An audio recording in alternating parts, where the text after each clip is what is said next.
കരൂർ ദുരന്തത്തിൽ മരിച്ചവരുടെ എണ്ണം 41ആയി. പരിക്കേറ്റ് കരൂർ മെഡിക്കൽ കോളേജ് ആശുപത്രിയിൽ ചികിത്സയിലായിരുന്ന വേലുച്ചാമിപുരം സ്വദേശിനിയും മരിച്ചു. 60ഓളം പേർ ചികിത്സയിൽ തുടരുകയാണ്.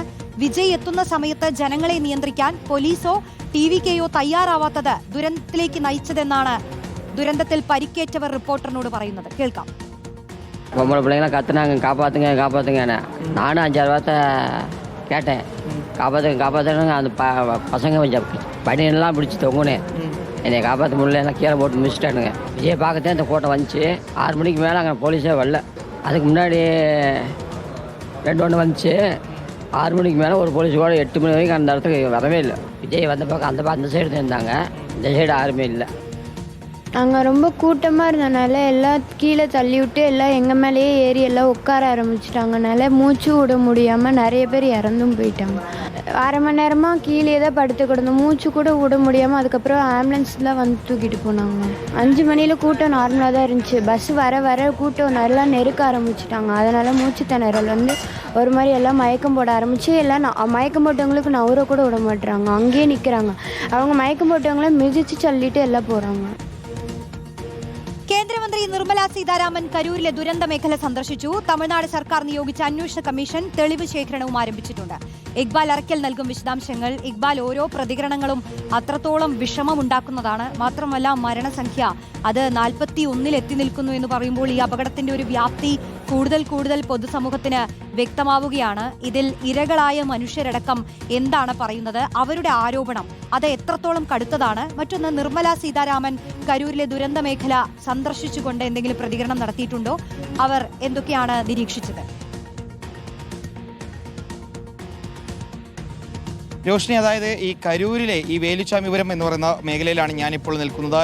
ഞാൻ നിൽക്കുന്ന ഈ ഭാഗത്താണ് വിജയുടെ വാഹനം വന്ന് നിൽക്കുകയെല്ലാം ചെയ്തത്. ഏതായാലും അന്ന് ഉണ്ടായ ആ ദുരന്തത്തിൽ പെട്ട് മരിച്ച ആളുകളുടെ എണ്ണം ഇപ്പോൾ 41ആയി ഉയർന്നിരിക്കുകയാണ്. ഇന്ന് പുലർച്ചയോടുകൂടിയാണ് വേലുച്ചാമിപുരം, അതായത് ഈ പ്രദേശത്ത് തന്നെ താമസിക്കുന്ന സ്വദേശിനിയായിട്ടുള്ള 65 വയസ്സുകാരി സുഗുണ കൂടി ഈ ദുരന്തത്തിൽ പെട്ട് ജീവൻ നഷ്ടമാകുന്നത്. അവർ ആശുപത്രിയിൽ ചികിത്സയിലായിരുന്നു. തീവ്രപരിചരണ വിഭാഗത്തിൽ വെന്റിലേറ്ററിൽ കഴിയുന്നതിനിടയിലാണ് സുഗുണ മരണപ്പെടുന്നൊരു സാഹചര്യം ഉണ്ടായത്. ഏതായാലും ഇതോടുകൂടി മരണപ്പെട്ടവരുടെ എണ്ണം 41ആയി ഉയർന്നു.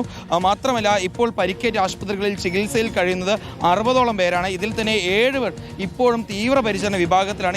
ഇതിൽ ഒരാളുടെ ആരോഗ്യനില ഗുരുതരമാണ്. ഈ പരിക്കേറ്റ് ചികിത്സയിൽ കഴിയുന്ന ആളുകളെ നമ്മൾ കരൂർ മെഡിക്കൽ കോളേജ് ആശുപത്രിയിലേക്ക് എത്തി കണ്ടിരുന്നു. ശ്വേത എന്ന് പറയുന്ന ഒരു ഈ കരൂരിന് സമീപത്ത് തന്നെ താമസിക്കുന്ന ഒരു യുവതി, അതുപോലെ തന്നെ ഷൺമുഖം എന്ന് പറയുന്ന ഇതിന് സമീപത്ത് താമസിക്കുന്ന മറ്റൊരു വ്യക്തി നമ്മൾ കണ്ടപ്പോൾ അവർ രണ്ടുപേരും ഒരേ കാര്യങ്ങളാണ് പറഞ്ഞത്. അതായത് വൈകിട്ടോടു കൂടിയാണ് അവർ രണ്ടുപേരും ഇവിടെ ഈ വേലുച്ചാമിപുരത്തേക്ക് വിജയെ കാണാൻ വേണ്ടി എത്തിയത്. ആ സമയത്ത് തന്നെ വലിയ കൂട്ടമുണ്ടായിരുന്നു, വലിയ ജനങ്ങളുടെ ഒരു കൂട്ടമുണ്ടായിരുന്നു. പക്ഷേ ആ സമയത്ത് ജനങ്ങളെ നിയന്ത്രിക്കാൻ പോലീസോ അല്ലെങ്കിൽ ടിവിക്കോ പ്രവർത്തകരോ ഉണ്ടായിരുന്നില്ല.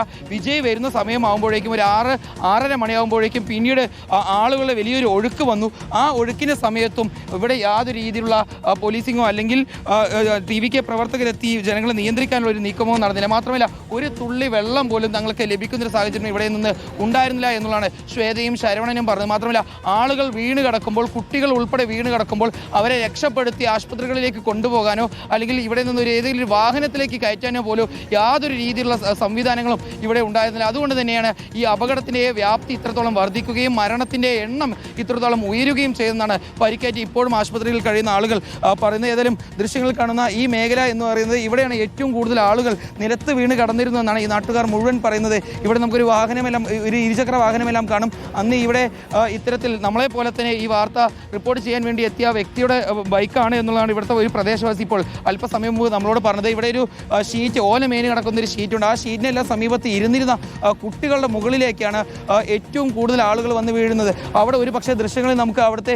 ഇപ്പോഴും അവിടെ നിന്ന് ഒരു തെളിവുകൾ മാറ്റാൻ വേണ്ടി പോലീസ് തയ്യാറായിട്ടില്ല. അവിടെ തെളിവ് ശേഖരണം ഉൾപ്പെടെ നടത്തേണ്ടതുകൊണ്ട് തന്നെ അവിടെ എല്ലാ തെളിവുകളും സൂക്ഷിക്കും. അവിടെ ദൃശ്യങ്ങൾ നമുക്ക് കാണാൻ വേണ്ടി സാധിക്കും.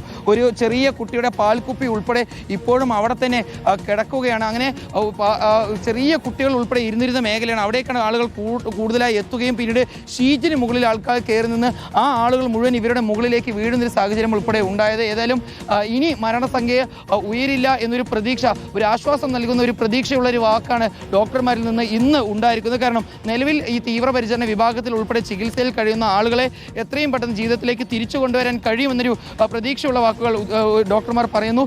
എത്രയും പെട്ടെന്ന് ആരോഗ്യനില ഇവരുടെ എല്ലാം മെച്ചപ്പെടുമെന്നുള്ളൊരു വിശ്വാസത്തിലാണ് ഡോക്ടർമാരും ഉള്ളത്. നിലവിൽ 7 പേരാണ് തീവ്രപരിചരണ വിഭാഗത്തിൽ ചികിത്സയിൽ കഴിയുന്നത്. രോഷൻ ചോദിച്ചതുപോലെ തന്നെ ഇന്ന് കേന്ദ്രമന്ത്രി നിർമ്മലാ സീതാരാമൻ ഉൾപ്പെടെയുള്ള കേന്ദ്രമന്ത്രിമാർ ഇന്ന് ഇവിടേക്ക് എത്തി, ഈ കരൂരിലേക്ക് എത്തി, വേലുസ്വാമിപുരത്തേക്ക് എത്തി സന്ദർശനം നടത്തുന്ന സാഹചര്യമുണ്ടെന്ന്. പക്ഷേ പ്രതികരണങ്ങളൊന്നും തന്നെ നടത്തിയിട്ടില്ല. ഇപ്പോൾ നിർമ്മലാ സീതാരാമൻ ഉൾപ്പെടെയുള്ള ആളുകൾ ഇവിടെ കരൂർ കളക്ടറേറ്റിൽ വെച്ച് ഉദ്യോഗസ്ഥരുമായി ഒരു കൂടിക്കാഴ്ച നടത്തുകയാണ്. അതിനുശേഷം പിന്നീട് എന്തെല്ലാം രീതിയിലുള്ള നടപടികളാണ് മുന്നോട്ട് എടുക്കേണ്ടത് എന്നുള്ള കാര്യത്തിൽ ഒരു അന്തിമ തീരുമാനം ഉണ്ടാകുമെന്നും മനസ്സിലാക്കുന്നു. കരൂർ കളക്ടറേറ്റിൽ വെച്ച് ജില്ലാ കളക്ടർ ഉൾപ്പെടെയുള്ള ഉദ്യോഗസ്ഥരുമായാണ് നിലവിൽ കേന്ദ്രമന്ത്രി നിർമ്മലാ സീതാരാമൻ ഒരു കൂടിക്കാഴ്ച നടത്തുകയും ചെയ്തത്. 4 മണിയോടുകൂടിയാണ് നിർമ്മലാ സീതാരാമൻ ഇത്തരത്തിലുള്ള കൂടിക്കാഴ്ചകൾ ഉൾപ്പെടെ സന്ദർശനങ്ങളെല്ലാം പൂർത്തീകരിച്ചുകൊണ്ട് കോയമ്പത്തൂരിലേക്ക് മടങ്ങുകയുള്ളൂ.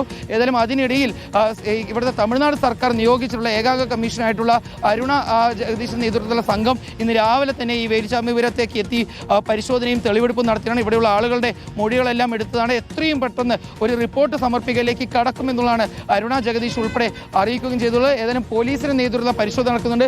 ആ പോലീസ് സംഘം ഇന്ന് വൈകിട്ട് വീണ്ടും വേലുസ്വാമിപുരത്തേക്ക് എത്തും. അപകടം നടന്ന ആ സമയത്തോടു കൂടി തന്നെ എത്തി എന്താണ് യഥാർത്ഥത്തിൽ സംഭവിച്ചെന്നുൾപ്പെടെ വീണ്ടും പരിശോധിക്കുമെന്നുള്ളതാണ് അറിയിച്ചിട്ടുള്ളത്. ഇവിടെ കയറി കൃത്യമായി തന്നെ തെളിവുകൾ ശേഖരിക്കുമെന്നും പോലീസ് ഉദ്യോഗസ്ഥർ അറിയിക്കുകയും ചെയ്തിട്ടുണ്ട്. രോഷ്നി, ശരി, ഇക്ബാൽ അറക്കലാണ് വിശദാംശങ്ങൾ നൽകിയത്. നിലവിലെ മരണസംഖ്യ, അന്വേഷണം ഇതൊക്കെ നടക്കുകയാണ്.